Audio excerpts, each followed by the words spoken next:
Now it's time to be dangerous. Now it's time to get risky. Now it's time to truly find out what you're made of and what you could achieve. Now it's time to truly find out how many lives you can impact. Now it's time to find out what you were destined to become.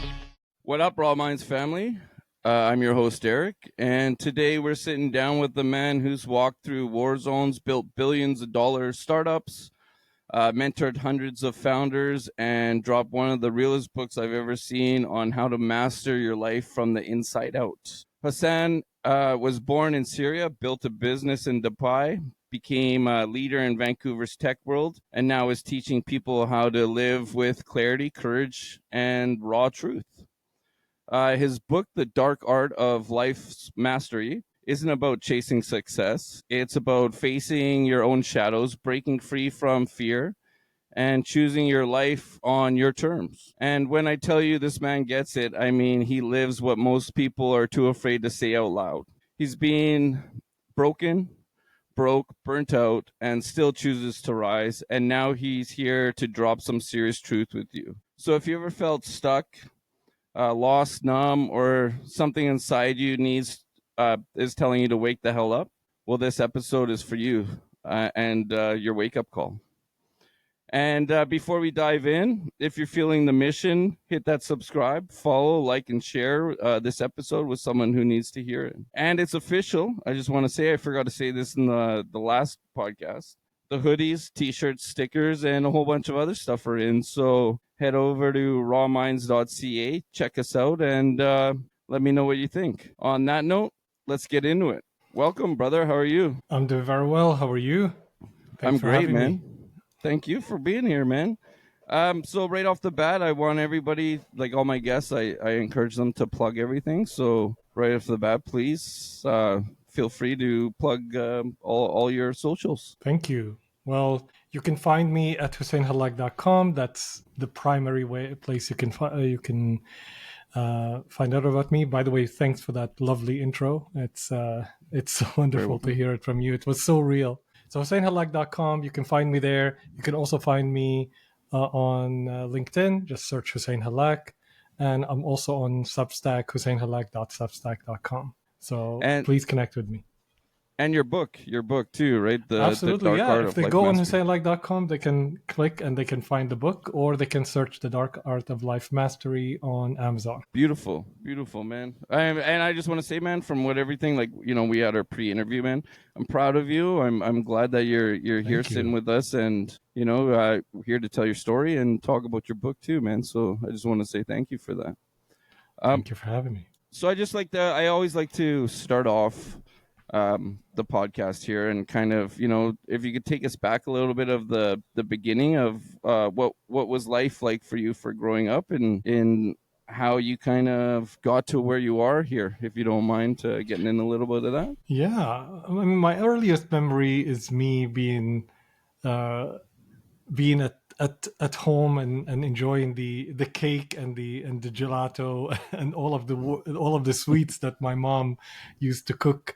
We had so many parties when I was very, very young, because Syria was a thriving country.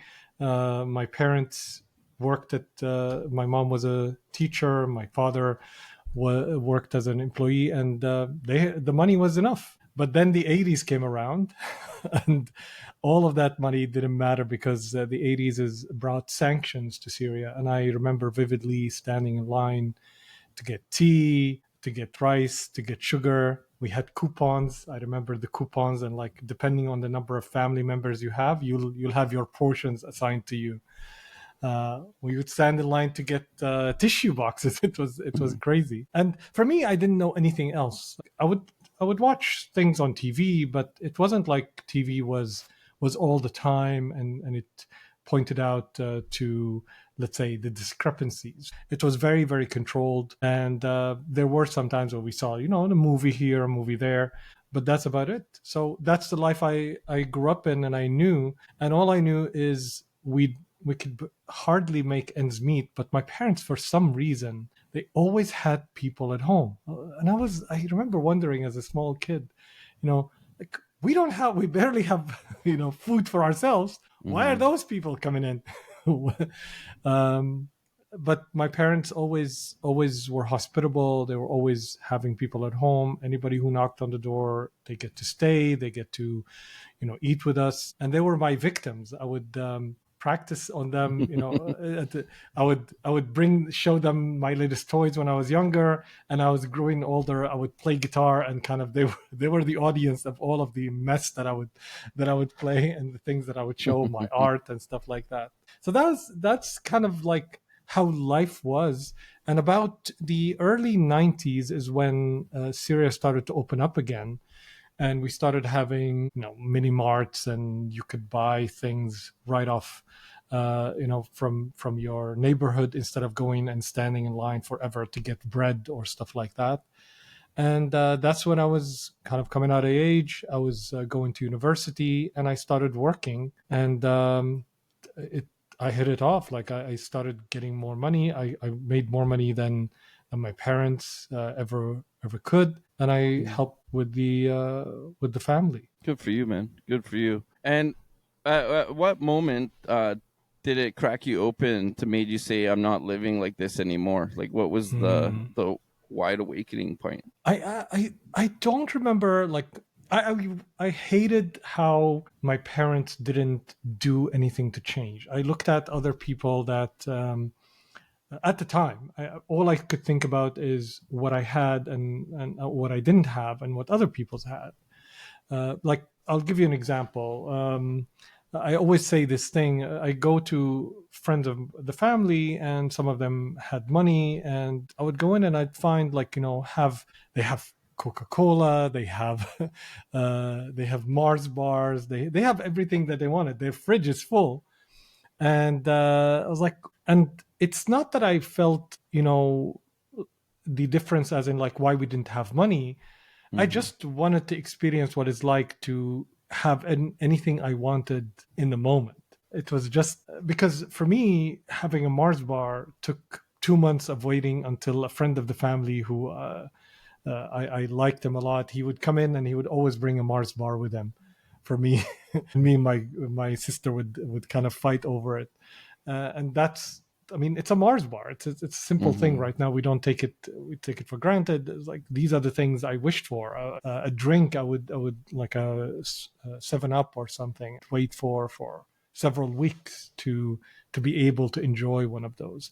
My parents worked hard to make us, like, to work for to help us, to provide for us, but Syria had very, very limited opportunity, and especially if you're an employee. My mom was a dedicated teacher, and there was nothing they could do other than wait for support from my uncle, who would send us sometimes some money from outside. So they did their very best. And for me, I've always felt kind of, at the time, resentful that I didn't have the things. I always dreamed that I would be the son of somebody else. Like, they would discover that I'm the son, the son of this lost billionaire somewhere. I mean, at the time, it was like, I didn't call them billionaires, but like, that's somebody who's very rich, and they would discover that I'm their son that was, forgotten somewhere, and then that's how it would be saved. In fact, I realized that about myself, that I had this mentality of somebody saving me for a long time, that somebody would come in and would change my living conditions, because there was really no real path to changing your own conditions. Syria had very, very little opportunity. You didn't have a career. You didn't dream of, let's say, becoming something big, or starting a business or something like that, or making money. You would want to make money, but there's no path for that in Syria. It's a very it's a country that was dominated by the government. The government, basically everybody worked for the government. It was the biggest employer. There were some companies, but they were the friends of the president that owned kind of the biggest companies. And anything that you would want to do, like an engineer, electronic engineer, my path would only lead to either having to travel to the US to work at, let's say, Intel or AMD as an engineer, electronics engineer. And that was impossible. Like, everything that I wanted was literally impossible. You can't travel out of Syria. You're just there's no path to achieving that. Yeah, and then and then when all broke loose and you like had this awakening moment, right? And you picked up your family pretty much and moved to Dubai and started chasing these dreams of yours that just kind of happened. How was that experience, like moving, Yeah. just like this one place, and it's very, let's say, minimalistic, right? You know what I mean? There's not all these opportunities, like you said. How was that from moving from that and into this place that's in the future? You know what I mean? Where like we said before, it was normal for kids to drive to school in Ferraris and Lambos and stuff, Yeah, right? So yeah. how was that? It was incredible. It was a total coincidence. I was working and trying to get out of Syria by any chance. I actually had a different contract to another company where I'd worked like a salesperson for a computer company. But what ended up happening is I started this company with somebody I met, and that company did websites online. And none of us did websites online. It was the first ever that any of us, and I had like 3 people who never built websites. And we ended up building one of the best websites for this company, which is the Disney of the Middle East.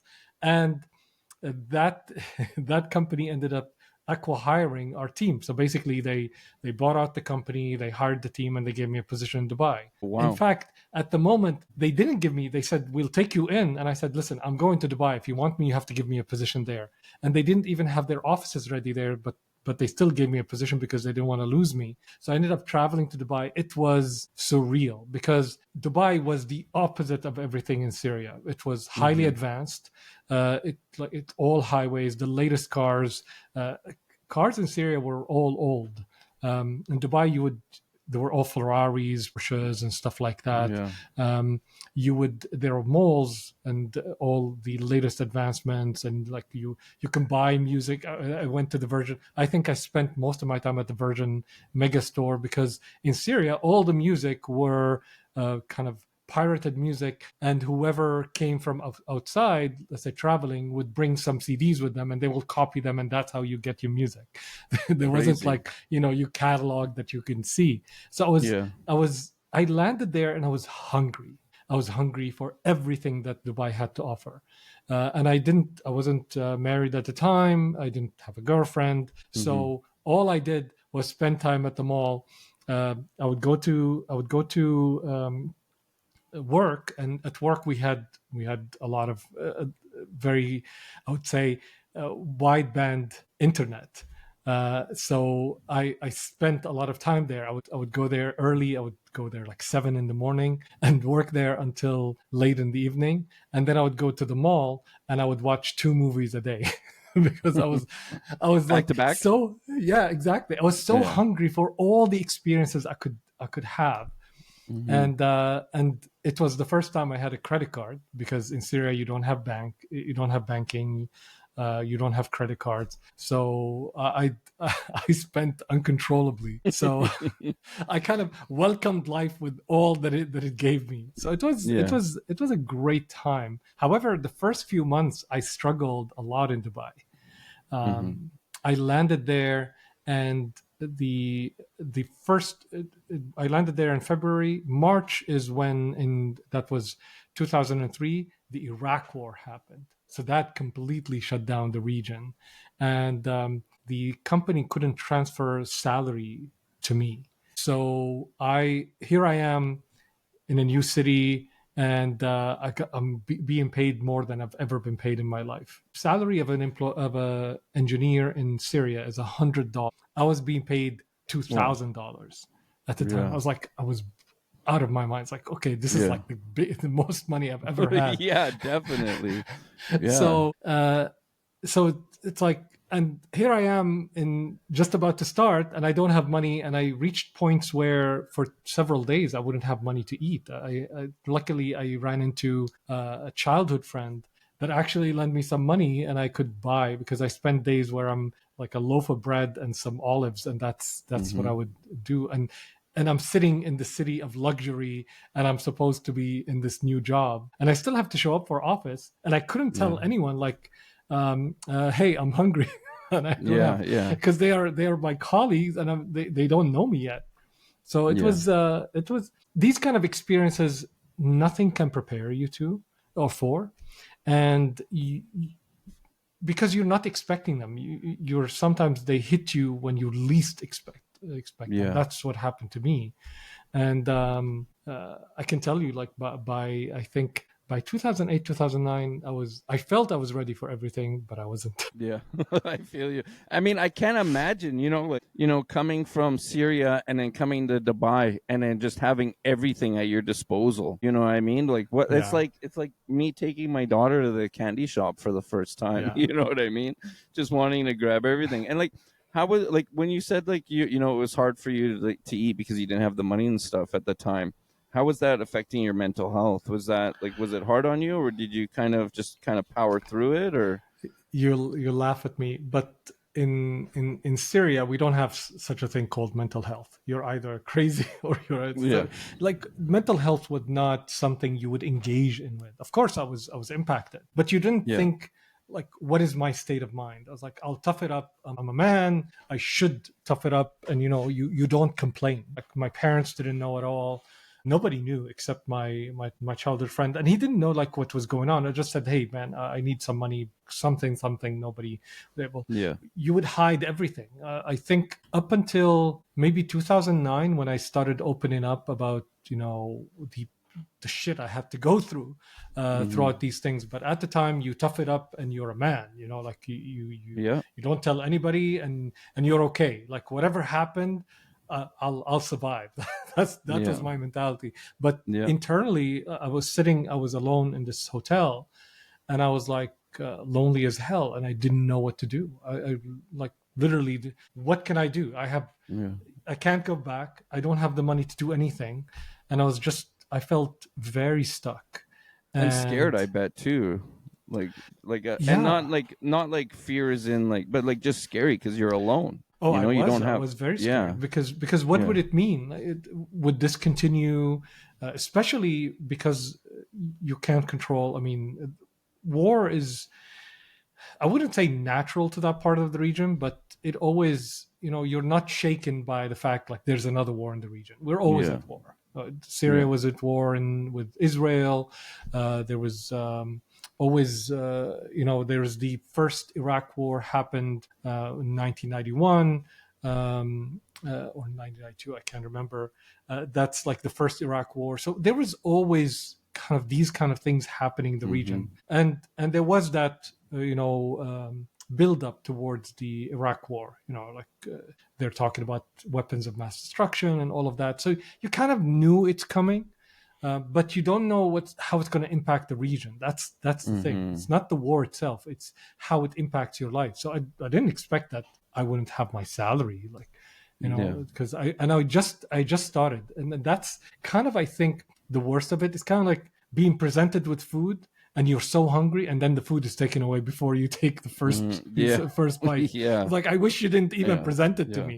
Now you can So smell it and it smells yeah, so good but you can't grab it. Yeah. exactly. It's like I just got in, and I like you're tempting me with this incredible city, and then like, okay, I don't have money. Okay, and I had to walk to the office, and it's Dubai. It's hot, so I have to walk, and I couldn't tell anybody.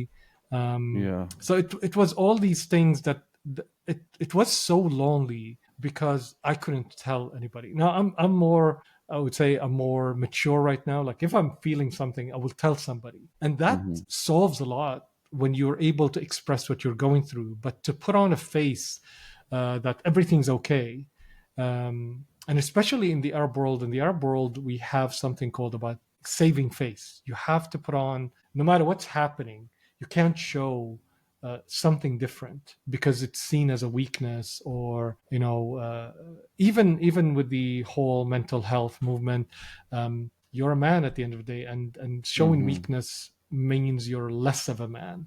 So even when I got married after, and I would face all of these challenges, the work is facing challenges, I wouldn't tell my wife. I would hide everything. I will take Yeah. care of it. I will tough it up. And it's definitely damaging because you reach points where like you're helpless. you feel stuck, and you wish you could tell somebody, you could, Yeah. just say, or just scream, Yeah. and you Well, this is couldn't. what Raw Minds is about, right? This is what we Yeah, want to do. Is we're trying to normalize this thing, and let's face it, like as a man, it's generational, right? And like our fathers and grandparents and so on, they were all taught, suck it up, be a man. Depression, like my dad used to tell me that all the time. You're depressed, suck it up, be happy. You're a man, and yeah, that's what it was, But I mean, at the time, it was like we take that and we just shove it down, and it's going to explode. oh Eventually yeah, it's going to explode, and either you're going to hurt yourself or someone else. At the end of the day, there's no real good outcome at the end mm, of all that, right? So good on you for reaching out, definitely too, right, and talking to someone, and that's huge. And I just want to say, anybody listening, if you are feeling down, reach out to like a friend, a support group, a counselor. God, email me at rawmindspodcast@gmail.com, like whatever. It's no judgment zone here. So I just want to put that out there.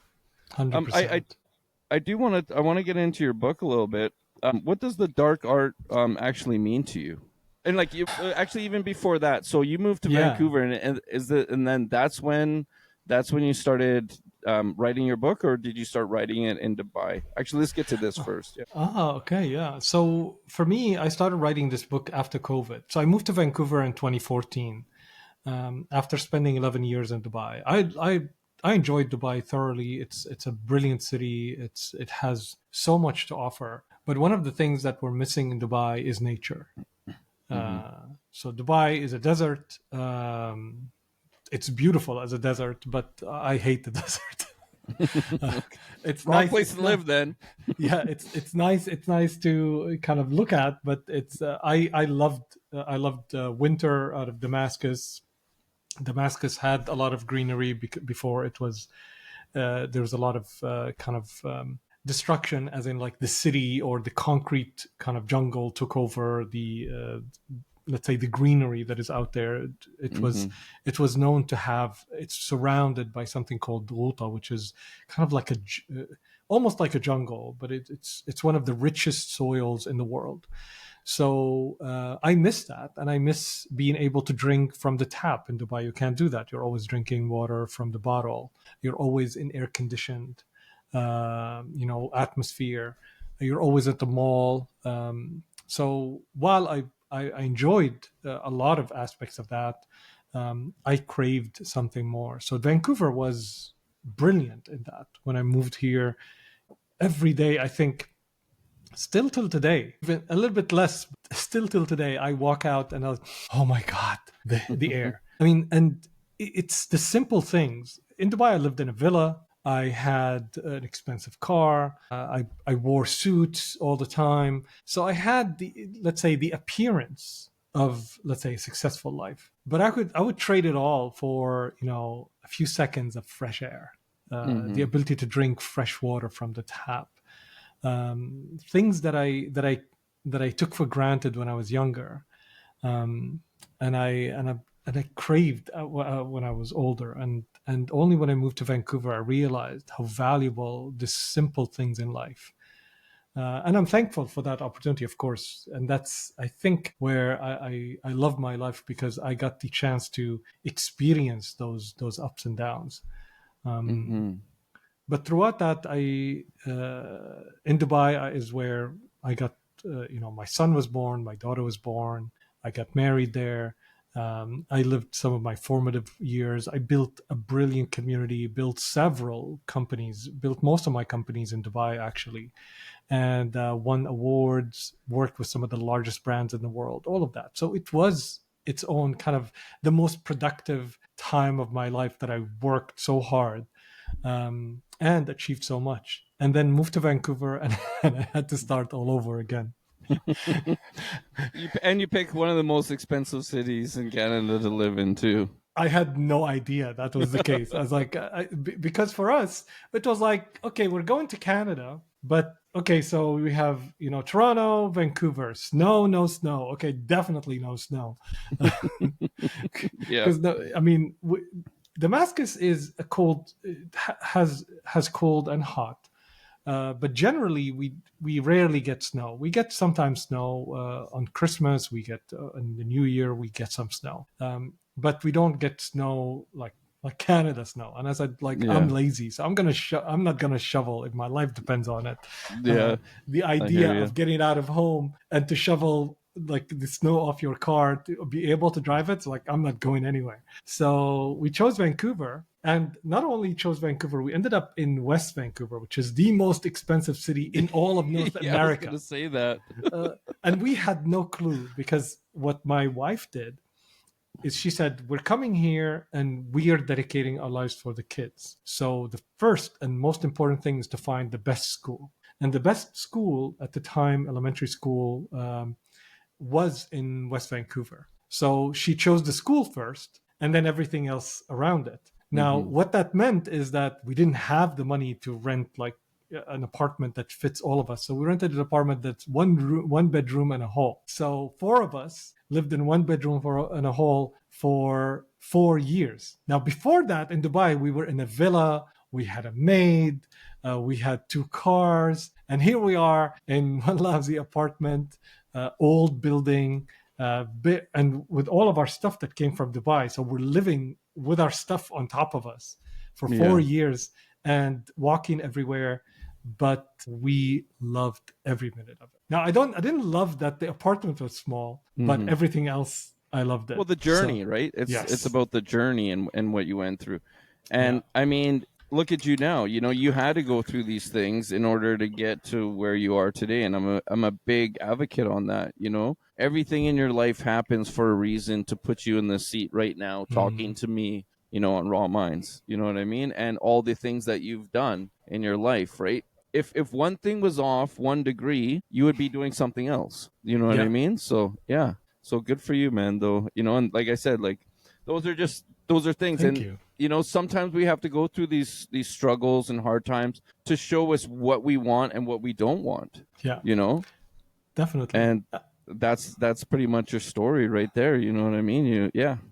Good for you, man. I wish somebody, like, I wish I could go from the future to tell myself at the time that it's gonna be better, because at the time it didn't look that way.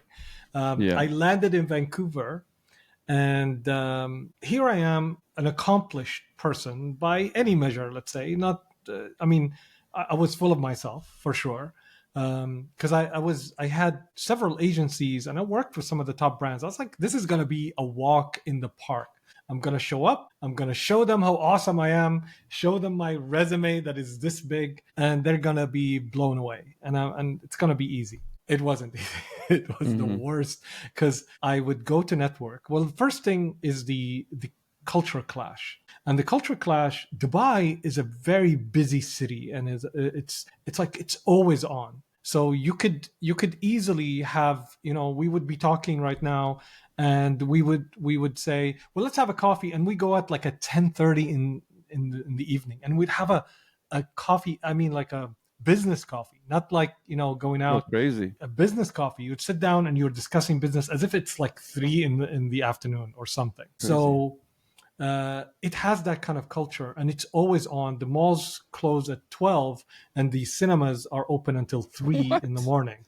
That's crazy. So I would go out to, for example, if I have something tomorrow, I would go out at like at 10 p.m. and I would go to Carrefour, which is one of the largest, kind of like a Costco or a Walmart. And you could buy a computer, you could buy even like full clothing, all of that at 10 p.m. So you always have time to do everything. So Dubai always used at last minute. So you would have a client come to you and say, and ask for the, you know, the sky and the earth and everything, and they would want it tomorrow. And they would expect you to deliver it tomorrow. So it was a very, very different culture than the laid back Vancouver, where I'd go to network. It's like, where are the people? And I'd find people who are networking, looking for a job, new to town, but none of the people in town, none of the Vancouverites, none of the people who are entrepreneurs. In Dubai, you would go to certain networking events. Like within 1 week, you would meet everyone in Dubai, everyone who's anyone. In Vancouver, for months, like, where is everybody? And apparently, people here network while hiking, while trekking, while biking, while, you know, like, on a boat. It's like, this is not my scene at all. I'm all about the office and, going to coffees and maybe networking. I won't go. You can't find me at trekking or biking anywhere. Or spin class or something like that. Exactly. Yeah. So that was the first culture clash. The other thing is that everything that I presented, and I came and I worked with these settlement services that were helping me set my resume, and I prepared it the way I would prepare in Dubai. My photo on the cover, very creative colors and everything, and they tell me, no, you can't do that. It has to be like this. No mention, no picture, no styling. It's like, boring, you mean? I said, yeah. It's like, everything that I had to offer could not show up. Every time you present a lot of work, they would say, well, you're either overqualified, which I never understood what that meant, or you don't have Canadian experience. And I worked with some of the largest brands in the world, but you don't have Canadian experience. Even though most Canadian companies actually do business in the US. So it was kind of like, I was trying to wrap my head around that and I couldn't. So I was 6 months in Vancouver, 200 job applications, one lousy interview, and very little money remaining. And I was like, this is not going to work. So I gave up. I gave up on doing things according to, let's say, whatever's been I'm being advised. Traditional, yeah. And bear in mind that throughout my life, I actually never did apply for a job because most of my work was companies that I would start or somebody asking me to come work with them. So I did, I think throughout 20 years, I did like 2 interviews in my life. So I never really looked for a job. This was the first time I was looking for a job. So I said, this is not working. What is the one thing that I can come back to? That because first of all, I was really, really getting desperate, and I felt I basically didn't want to do anything. I started watching Breaking Bad. Spending way too much time on Netflix. I was like, okay, this is not working. Maybe I should do some work in Dubai. Maybe I should kind of work remotely in Dubai and stuff like that. And then I asked myself, what is the one thing? Okay, forget about work and just leave that aside, because I needed to get some energy back, some kind of something to uplift me. And I said, your mojo. Yeah, exactly. My mojo. Yeah. So I said, what is the one thing? So I love writing. So I said, you know what? The one thing I like doing is writing. Let me start writing about this. Let me start writing about my experience and stuff like that. And the other thing that I'm great at is the moment I'm sitting in front of someone, I'll actually, connect with them. So I'm great at connecting with people. The only problem is the events that I'm going to is not working. So let me start searching. So I took those 2 things. So I started writing, and 2014, it was one of the early years where LinkedIn started to allow articles, if you remember. It didn't allow before that. So I was one of the first that started writing a few articles there about the areas of my expertise and the things that I cared about. And so that started showing up, and I started connecting with people. I used LinkedIn. So within 3 months, I connected with 6,000 people in Vancouver. Oh, wow. And I just, people would say, oh, and I just reach out to people and say, hey, I'm new in Vancouver. I would love to have a coffee. And I had like 100 coffees within that summer. I never asked for a job. A lot of caffeine. Yeah, exactly. So I never asked for a job. I never asked for help. All I did is I wanted to meet people, because I didn't want to bring that into the equation. There is one encounter that I should mention. Aside from that, by the end of that summer, I had 5 job offers out of nowhere, even without asking. People would meet me and say, you know what, I want to hire you.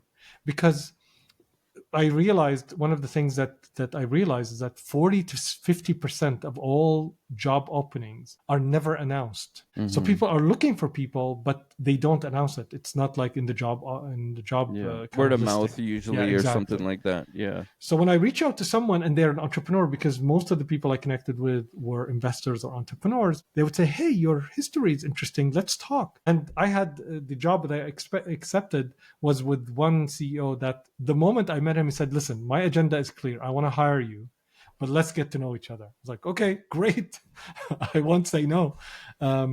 So it was me going into my own, let's say, discomfort and accepting that I'm not feeling well, and pursuing making myself feel better for a little bit and leaving the job hunt for a second, that gave me the opportunity. And I didn't know that. I just pursued it, and it was kind of like, I need some energy because everything else is consuming my energy.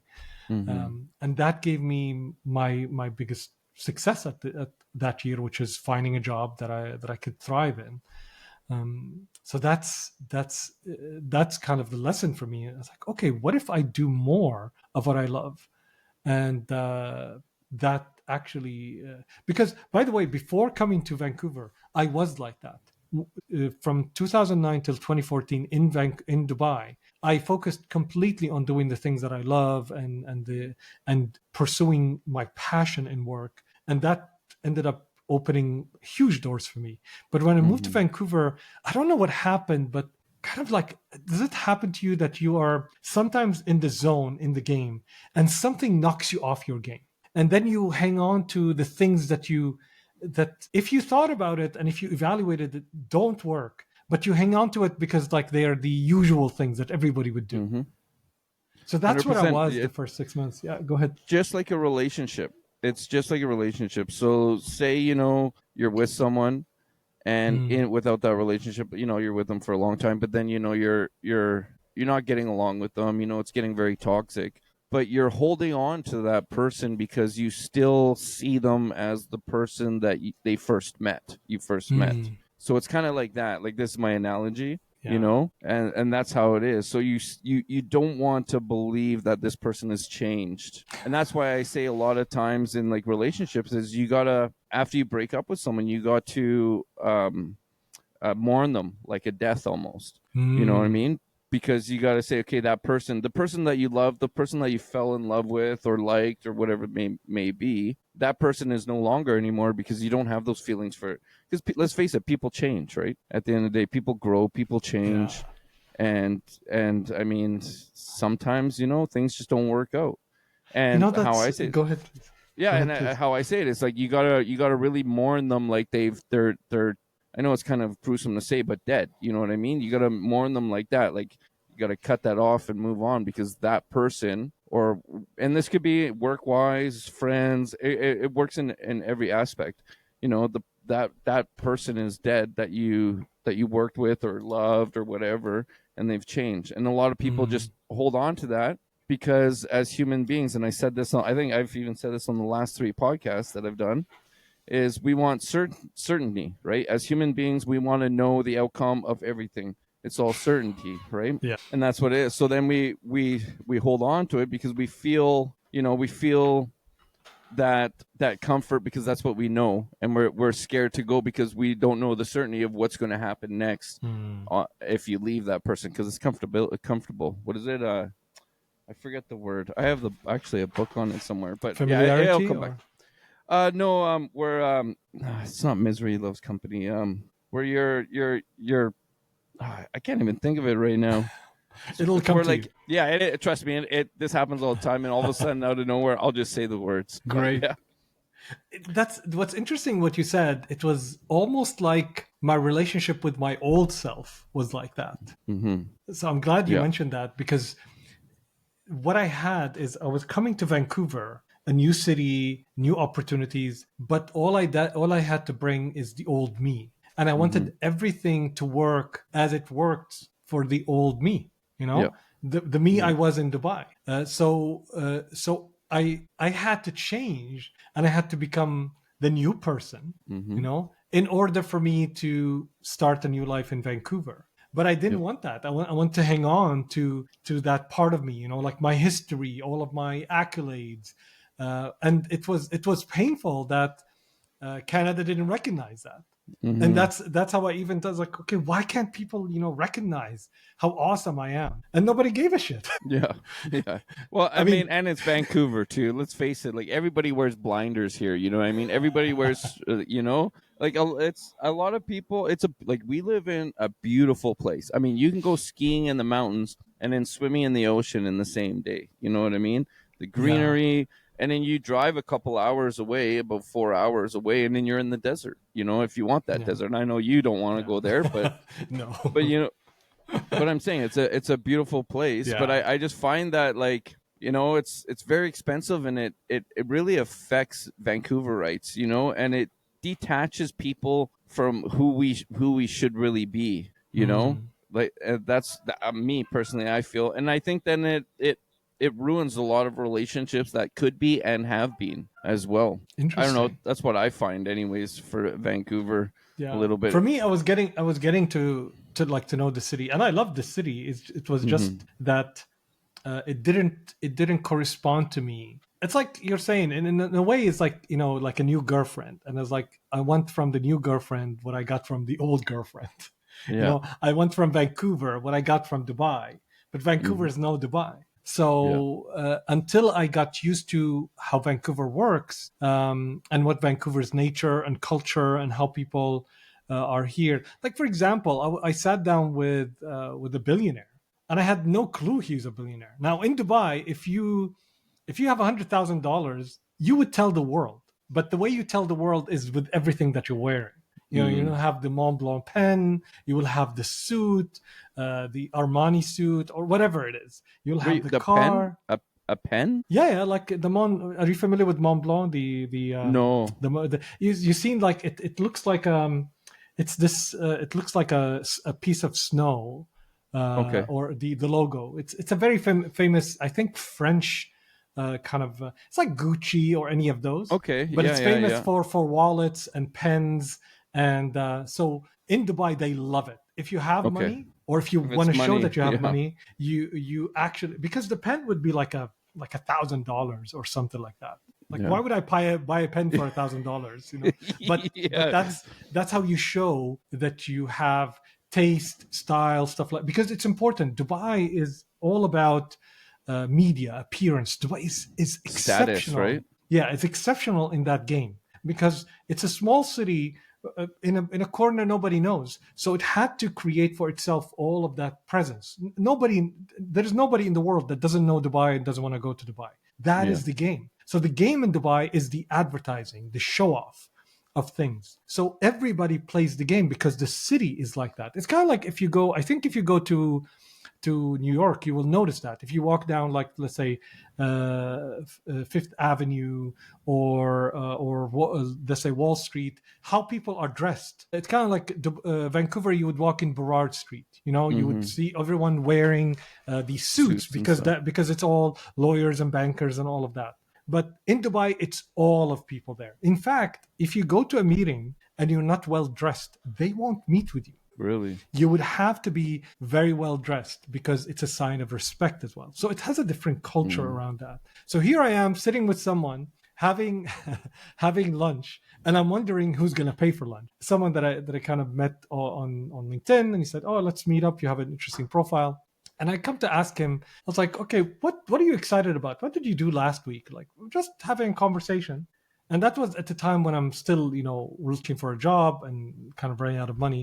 And he says, "Oh, okay. Well, I'm super excited because last week we sold a company for $400 million."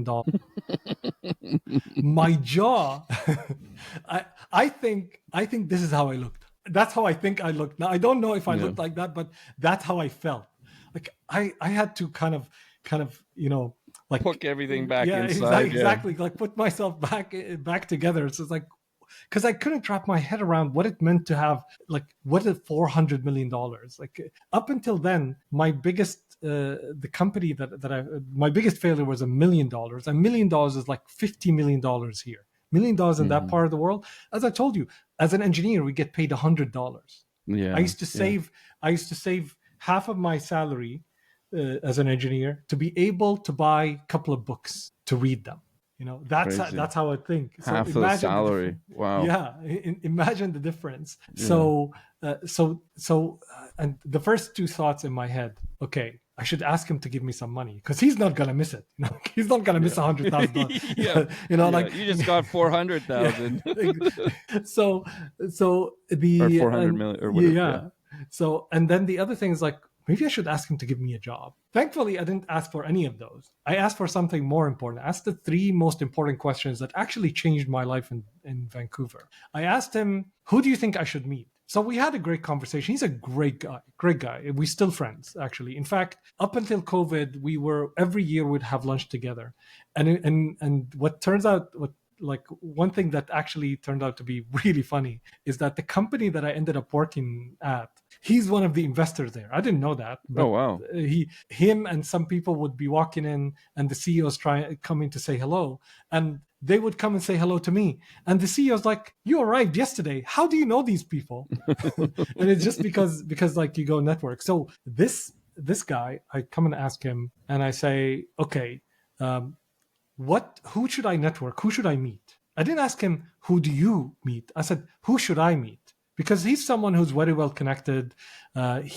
He's an investor. He knows a lot of, and he's a great connector as well in the city. So I asked him, who should I meet? Where should I network? And what books should I read? So he sends me 6 emails.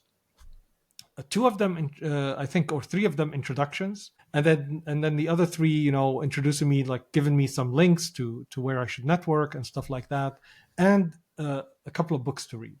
So what I do is I go and definitely follow up immediately, which I recommend to all the entrepreneurs that I mentor, because people ask for things but never follow up. I followed up and I let him know what happened after. So I'd followed up, and the people that I met became the people kind of that changed the trajectory of my life in Vancouver, because I met someone who heading a Thai Vancouver, which is an entrepreneurial organization. I ended up working there as an executive director, giving up my time and helping with entrepreneurship programs. And those kind of things, you start with these small pieces that open up a million doors in Vancouver. Mm-hmm. So by the time the year ended, 2014, which started very, very harsh, very difficult, by the time the year ended, I was kind of making my mark in Vancouver. I was mentoring at Launch Academy, which was one of the top incubators in Western Canada. You're on a TED Talk, right? A TED Talk? Did you do a TED Talk? I did actually. I did part. Not. I wasn't doing a TED Talk. I actually helped with TEDx Stanley Park. Ah, okay. Yeah. Cool. So I ended up.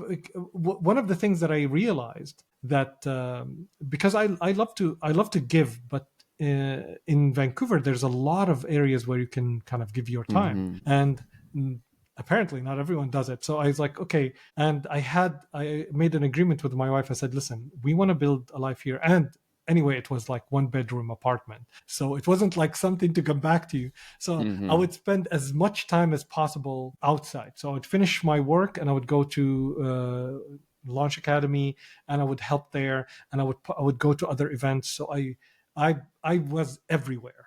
I would, if a school in Surrey, would tell me, come, and remember, I didn't have a car, I didn't drive. So it's like, they would say, hey, can you speak to the kids for half an hour? I would go there and speak to the kids. And even though the trip there would cost me like 3 hours, there and come back. So but what kind of stuff were you speaking on? Just so for the viewers. I was, what led me to there is when I went to Launch Academy. First of all, I was introduced by someone that I was having coffee with. He gave me a tour and I loved it. And I said, I remember asking Alex, who's one of the co-founders, I said, what does it take to be a member here? He said, oh, you just have to have a startup and you pay the membership fee. So next day I came back and said, I have a startup. Now, he didn't know that I just invented the idea to have a startup because I wanted to be a member there. He knew actually after 2 years, he was surprised I was telling the story. But I wanted to be part of a community. When I went there, even though I was pretending to have a startup, I mean, I started building it because I enjoyed the process. It was everything that I did in Dubai, but here there was a community that is learning directly from Silicon Valley and implementing all of the new startup kind of world was bubbling at the time and implementing all these new things. And you're surrounded by people building taking these ideas, and it was just a fascinating environment to be in, and I wanted to be part of that. And they were mentorship sessions, so I attended these mentorship sessions. And here you go, somebody who's successful, who I would, let's say, think if I wasn't in that community, I would never have the chance to sit with, and he's or she's taking up their time to actually mentor me and to help me with my startup with no return. That was a weird concept for me, because that's what books are for me. You get enormous amount of knowledge from books, and here's someone who's giving you of their knowledge. So Free time, and time is the most yeah, valuable thing in this world, right? So that's huge. absolutely. And you're talking like investors. It's like, okay, these Yeah. are accomplished people. Why they're doing this? And then I can't remember, but they asked me. I came and asked, how can I help? I usually ask that question. Puts me in a lot of trouble. But they said, well, you have a background in marketing. I mean, you built all these agencies. Do you think you can mentor on marketing? I said, yeah, I'd love to help. And then when I started mentoring, I loved it. I loved every minute of it. I I took every chance and gave so many hours for mentorship wherever I could. So that kind of started the process of trying to give. So every time somebody asked me, that's why I came across TEDx Stanley Park, and they said, "Hey, we're looking for somebody that can help with the marketing." I said, "I can do it." So I was every time somebody asked for help, I'll jump in and see what I can do to help, and I would give my all. So I was everywhere in Vancouver, and kind of people started talking with each other, and Hussein became known. That's In fact, networking right there yeah, too, though. yeah, You're exactly, dipping yeah. your toes in everything, trying to help, and meeting these great people, and look where it's launched you, right? You've made a Yeah. lot of connections, Well, definitely. I did want also one of the things that I felt is that this is a community where my kids will grow up, and I'm not going to be there for them at every kind of turn. What I can do is I Hmm. can help the community, help create a community that they would thrive in. And honestly, it was such a intoxicating feeling to be part of the journey of entrepreneurs, that they would then become remarkable business people. For example, Tara Bosch, who's the head of Smart Suites. So she was part of a program called The Next Best Thing.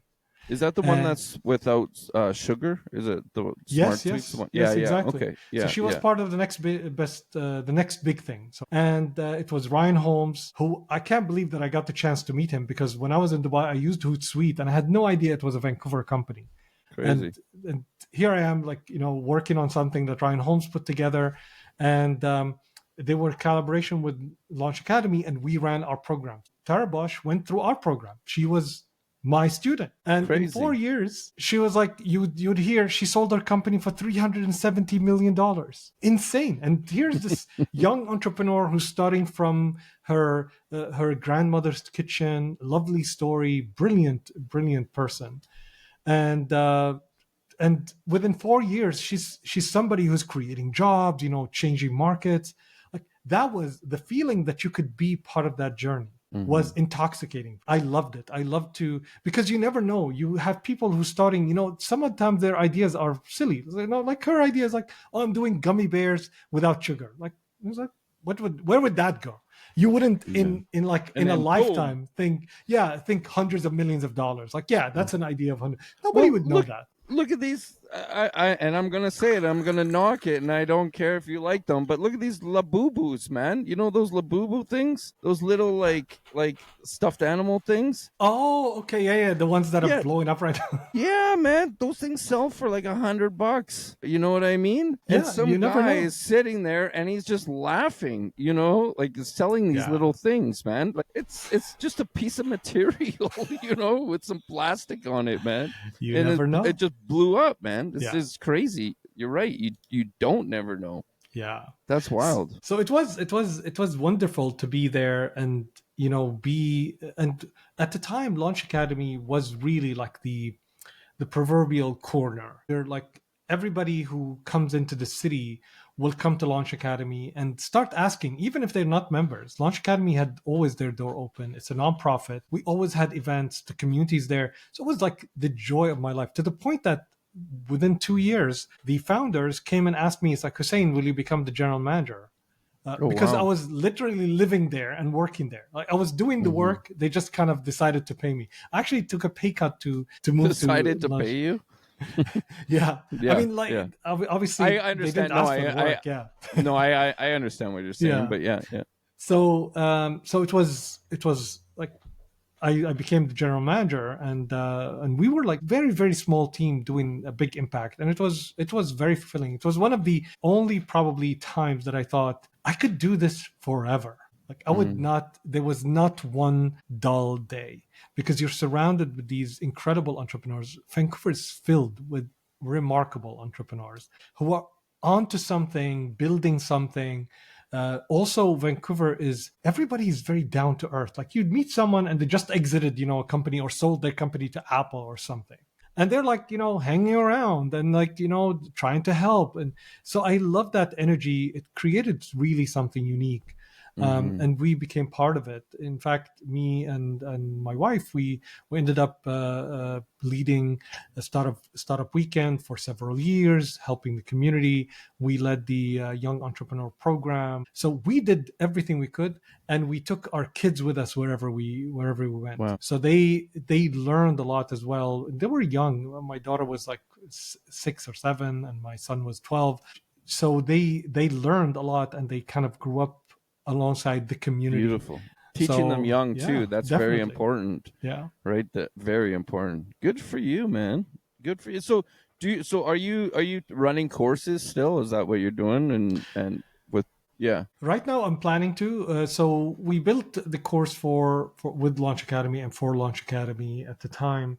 And I love the model of Launch Academy. So one of the things that we're working on right now is to create that model, but for businesses that exist already. So the work that we do for businesses, just do it more of like an accelerator so that more businesses have access to it. That's always been my thing. I want more people to have access to the things that I never had access to when I was building a business, because it makes a huge difference.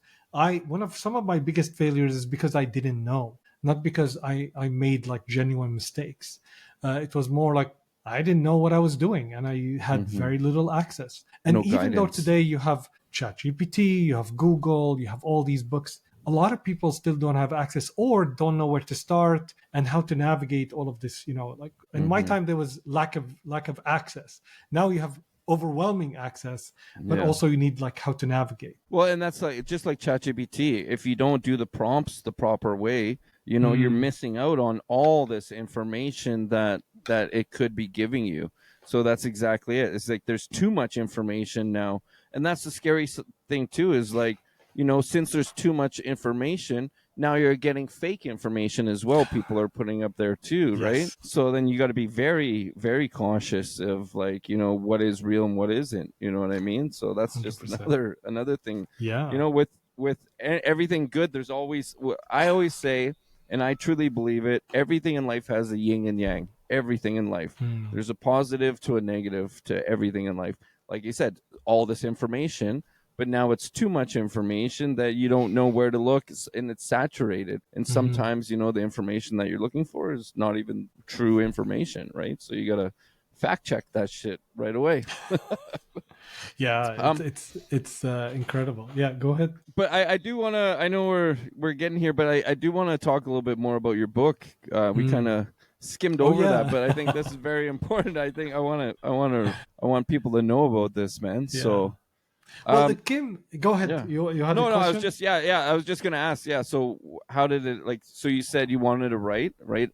Around COVID time, you started writing. Yeah, I did start writing around COVID, but for a reason, because I felt that it's very possible. I mean, imagine up until then, I didn't even think it was possible that I would die. So I didn't come across the idea, like I can die tomorrow. And then COVID came around. I was like, oh, I can die tomorrow, which is true even before COVID. But COVID kind of brought me closer to that reality, face to face with the ideas like we can cease to exist tomorrow. We're not invincible. At least I'm not invincible.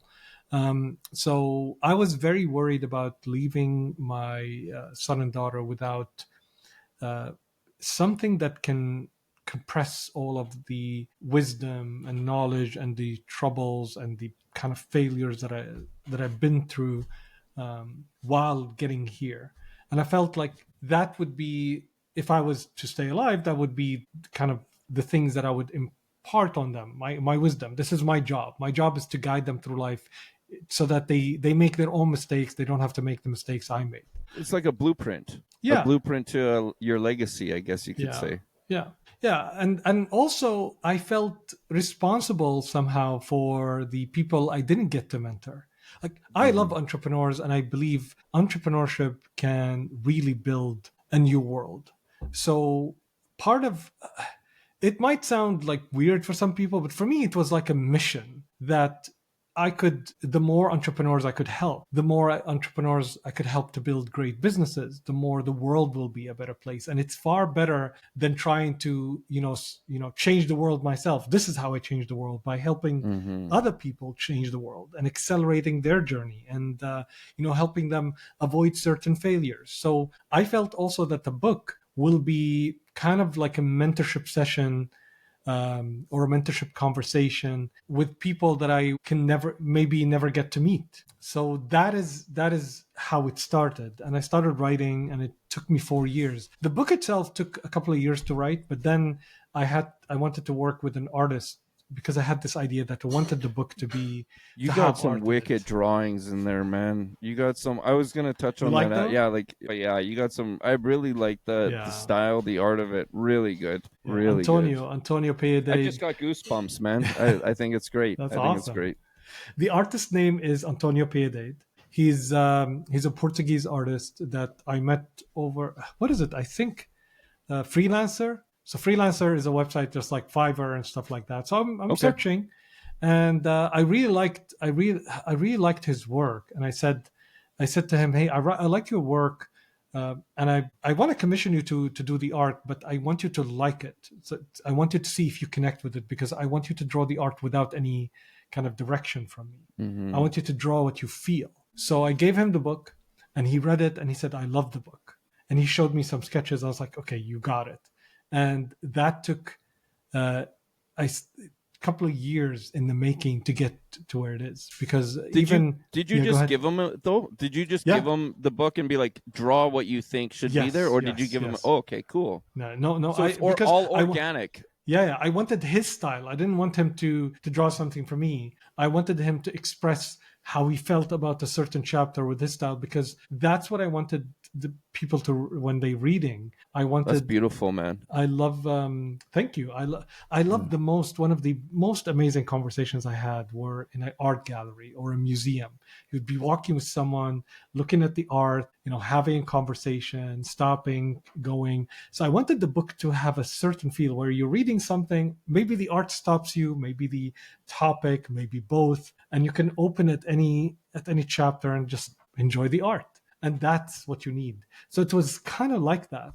So that's what I wanted, and I can't believe that it became reality. Honestly, it was far more than I've ever imagined that it can ever be. Yeah, it's awesome, and like I said too, man. Like the art just is like the cherry on top. It's perfect. It really is, and you got to check that. You got to check it out. It'll be in the description, and I'll just put it back up on the screen here. This is the book.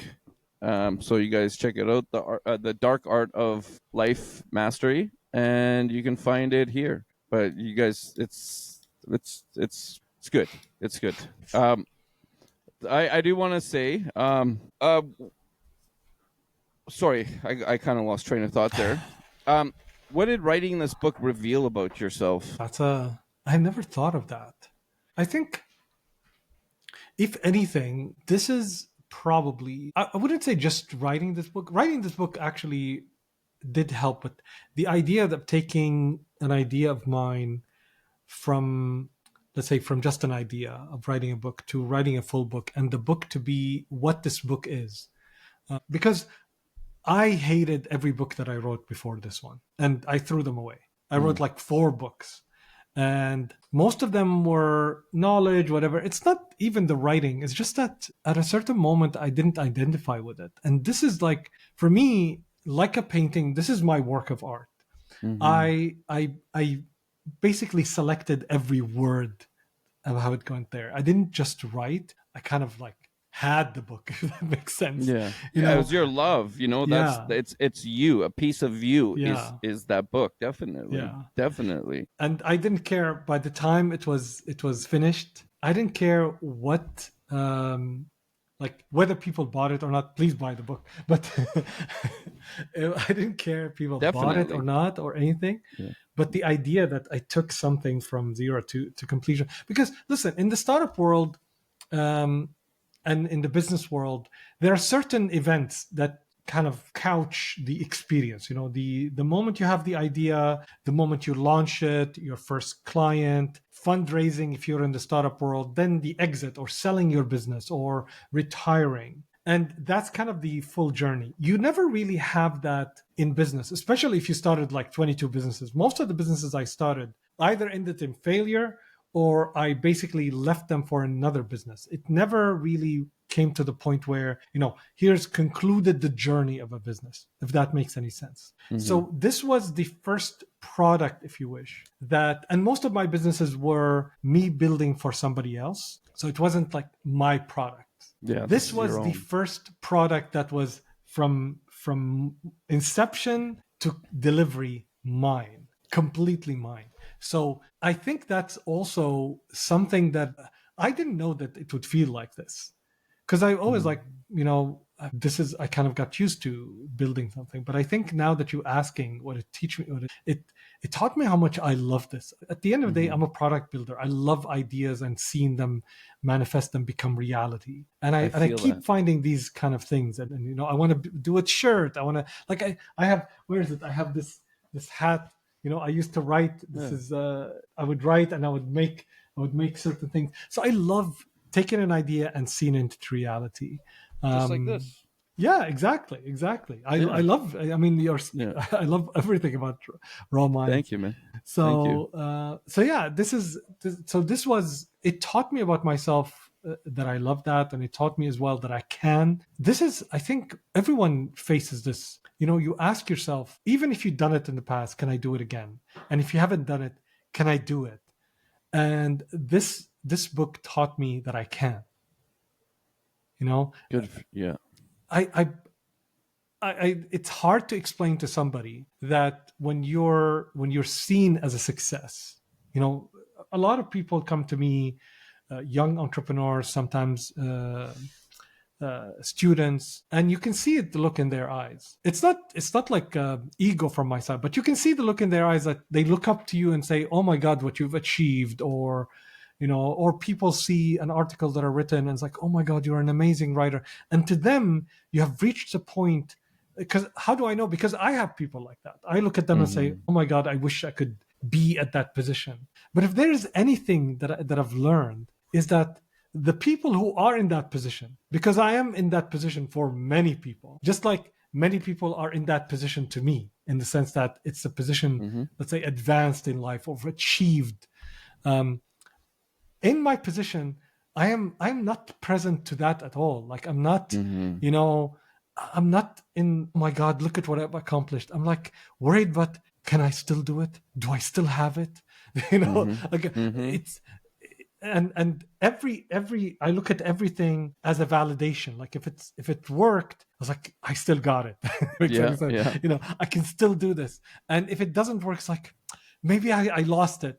I was like that, and it's not something I control. It's just an argument happening in my head that sometimes I'm successful at calming it the fuck down. Okay, I'm calm, but most of the time, everything that happens in my life is that constant battle in my head. Have I got it? No, I still got it. Can I, like, it's like that. Even right now when I'm having this podcast, I was like, oh, I can still weave ideas together, or I suck at it. Like all of the time, this ideas, sometimes I think in coaching, they call it sometimes the saboteur, you're having this conversation between, I'm going to do this. And it's like self-sabotaging and almost. Can you really? Can you? Maybe you didn't get it. Maybe it worked the last time because of luck. Maybe like all of these things. And it was, I think, what that book told me from the moment I've written it. And I remember this moment when I gave it to the copy editor, and the copy editor came back and they said, because I worked with a company that helps me with the publishing, because I wanted an outside opinion. I gave it to them and said, "Tell me, I want to publish this. Is this ready for publishing?" And the copy editor came back and she said, "I wouldn't change a word." Now, bear in mind, it's their job to make the book a success. So if they can't accept that, like they, even in the condition, they say, we know that the book is your baby, like something like that. We know that you really care about the book, but our job, our commitment is for the book to be a success on publishing. So for that, you were going to give you copy editing, and there were strict guidelines of you have to reply within a few months and stuff like that. When she came back and she said the book, we're not like, of course we're going to fix some typos and stuff like that, like some style Just things, minor very details, minor yeah. things, but we won't change a word. I had to ask again because I didn't trust myself. I was like, they're bullshitting me. Like, it can't be that good, or it can't be. And I had to ask, like, are you sure? Are you sure that this is like, because really I'm fine if you like, I really want to make sure it's a success, and I have a commitment to success, and I don't have a commitment to my ego. Please let me know. She said, no. She's like, the copy editor came back and said, this is very authentic. And that was the joy of that moment. Not because I'm a great writer, but because what I intended for the book to be manifested, which is I intended for the book to be real, to be me, for every word to be like, I put it there because I wanted it there. It wasn't like, there was authentic. Some chapters even were like 5 lines. And this is what I felt it. I couldn't add one more word. And to have somebody outside confirming that to me was that kind of confirmation. So the book was a pivotal move towards owning more of who I am. I think we continue to do that throughout life. We never can, be fully comfortable unless we die, because that's when we stop thriving, or we abandon life or give up on life. But we never really satisfied, and that's part of I think the human condition. You want more, you want to prove, and it pushes you forward. But there is something to those moments of satisfaction where you feel like, you were thirsty and you got that drink of water. You're gonna get thirsty again. It's like, that's how it felt. It's like stopping and smelling the roses. Yes, you know what I mean? Yes. Yeah. That's so proud of you, man. That's awesome. Thank you. I appreciate that. I do have another question for you. So you know how like a lot of talk out there, it's always about like light and positivity. Why did you choose to go dark? Yeah, I think because number one, we shouldn't be afraid of the darkness that is in the world. Yeah, because the darkness gives kind of birth to the light, if you wish. And like, we look at the world as it's happening right now. It's shocking. I don't want to go politics, but there's fascism is rising around the world. Like we're talking, what was it? I was watching today a video, and people are like joking around about the Nazi salute. Like, it's unfathomable. But that darkness, like when I was actually really frustrated about that, because I felt that, at least around the world, the biggest problems right now is how can we get, beat climate change? How can we innovate the next advancement that will make our life better? Those should be the problems we're dealing with. It's innovation. Not, that and bringing down the house market in Vancouver. Yes. Yes. Yeah. Sorry. No, that's perfect. That's perfect. I mean, it's a beautiful city, but you spend an arm and a leg, both arms and both legs to actually, definitely. So we wouldn't be, fighting fascism. We beat fascism. It was before my time. Like, it was what we came out of. And I was really actually demoralized and frustrated because I left Syria because of that shit. Like, I left, let's say, the darkness. I love Syria but I left the dictatorship. Like, I left that part, and here's the free world and all of that, and suddenly fascism is rising. And then I think it's these moments, the darkness, that brings out the light in us. Like, it's what it brings in us, and you have a chance to stand. And yes, the fight unfortunately doesn't end. Of course, I don't want to be fighting fascism until the end of my days. I want it to end, but obviously darkness brings out the light, and life is an art. Life mastery is an art. That's the darkness, and where does the art come?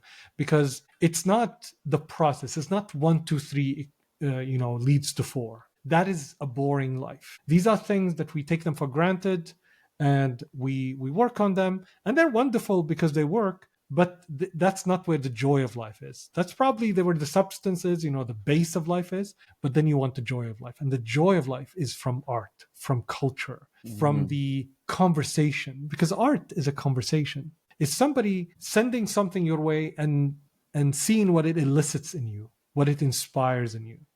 So darkness and inspiration And that is what life mastery is all about. It's the joy of kind of who you are, who you show up to be when faced of the darkness. Do you bring your best self? Do you stand for, what do you stand for?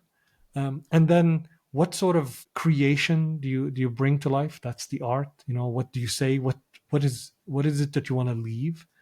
And that is what brings life mastery. So that's how I came up with the book and the title of the book. I love it. And I'm all about like the darkness, man, because that's where a lot of people, come from that do great things. Hopefully this is a great thing in my eyes. I think it is. And a lot of people, the podcast and doing, and that's how it came, is from one of the darkest moments in my life. And that's how this became. And that's what builds these beautiful things that hopefully change the world. And a lot of people have, and you have to fail too. That's another thing I want to put out there, is failure is okay, because that's how you learn. That's how you learn. But failing isn't, like, as long as you keep on trying and trying, that's not failure. That's just a speed bump in the road. Failing is giving up and going the other way. That's failure. It's okay to sit down, take a knee, or whatever it may be. It's just not okay to stay down there at the end of the day. Can I say something about that, in particular, failure? Definitely, man. I think the biggest, I'm still exploring how to say it and to say it best, but we need to remove the stigma from failure.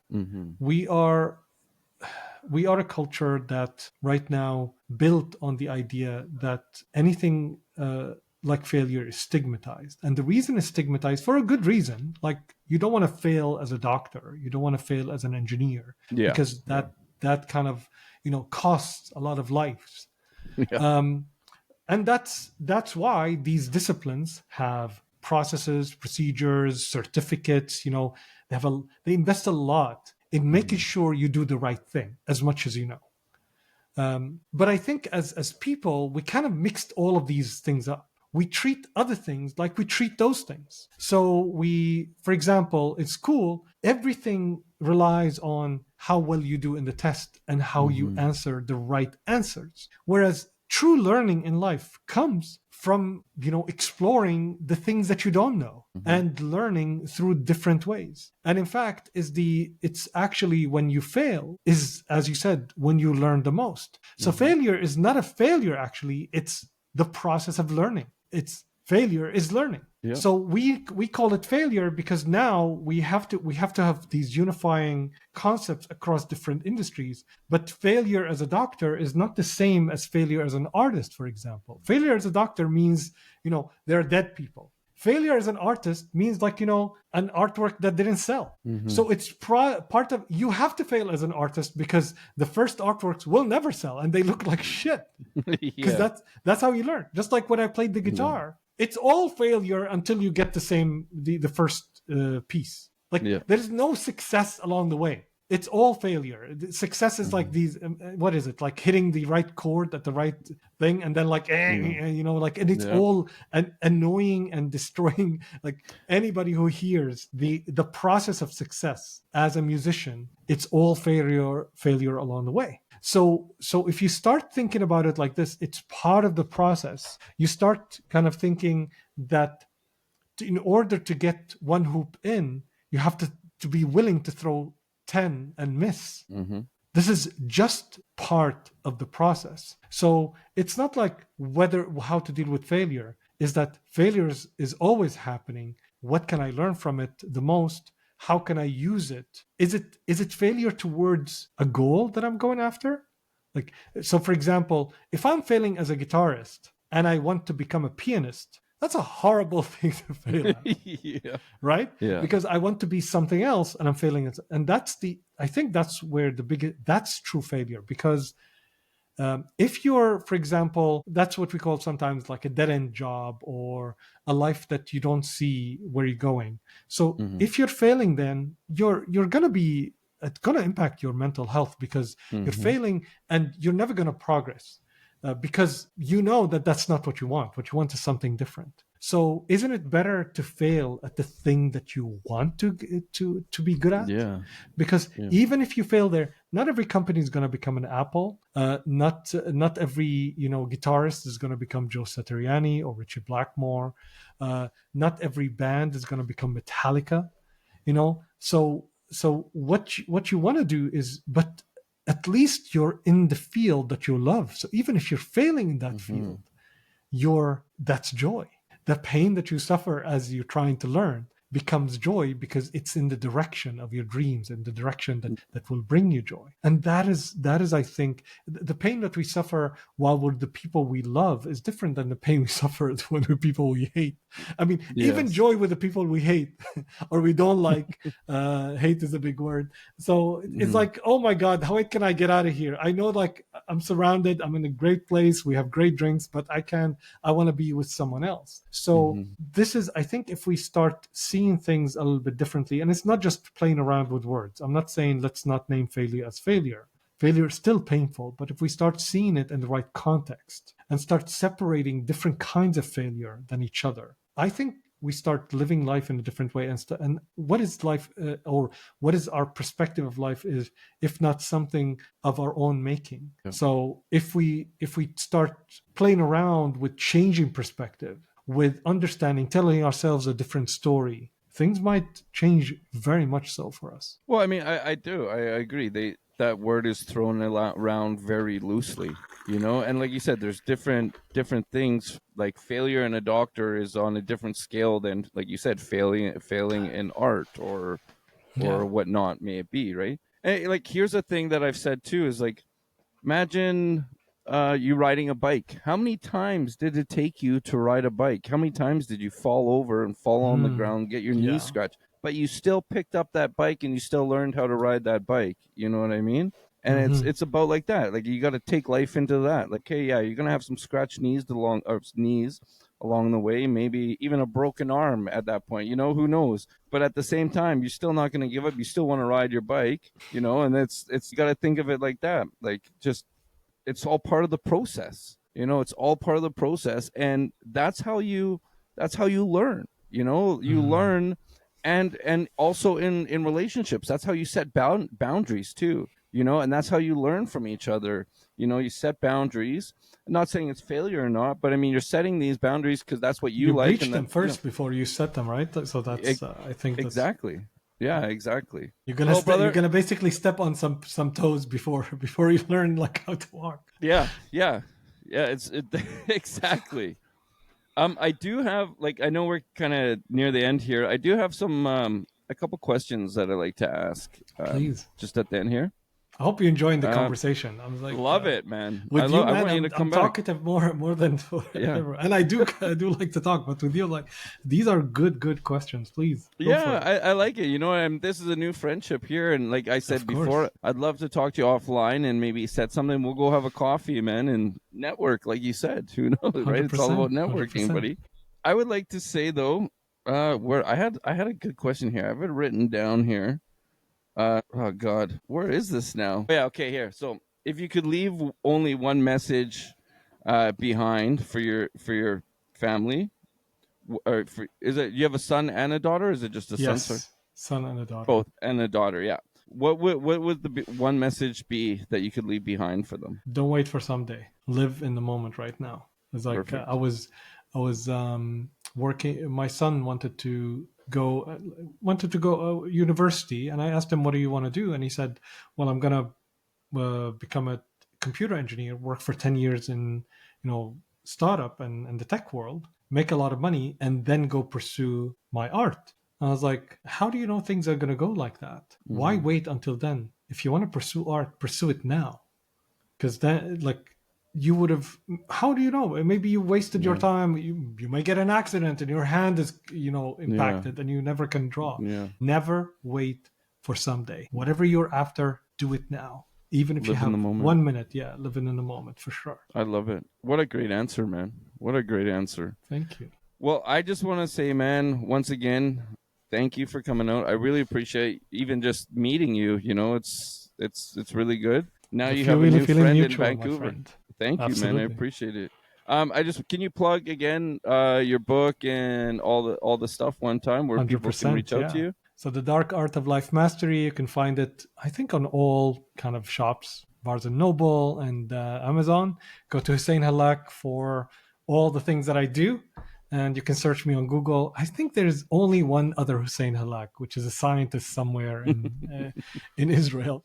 But yeah, please find me and yeah, send me a message if you have any questions. I love questions as well. Thanks, Eric. I appreciate you. This is our second conversation. It's awesome. So I look forward to our coffee. Definitely, man. And I appreciate you. I really do. And I'm proud of everything that you've done, from where you've came, what you've built, and also, all the people that you're helping and the people that you're going to be helping in the future. So that's amazing. And I just want to say one more time, man, like, all power to you for everything, man. And if anybody, if you guys want to check out the book or get a hold of them, it'll be in the description below. So check that out too. And, show him some love. Show him some love. And then when he's got, you have this course coming up, is that going to, how are people going to know about that? If they want to get a hold of you? If you're following me, I definitely will announce it in the next few weeks, hopefully. There you go. So you better be following them, or you're going to miss out on a good opportunity. Well, on that note, this is another one taken down. So I appreciate all you guys coming out, and we'll catch you on the next one. Thank you again, everybody. Take it easy.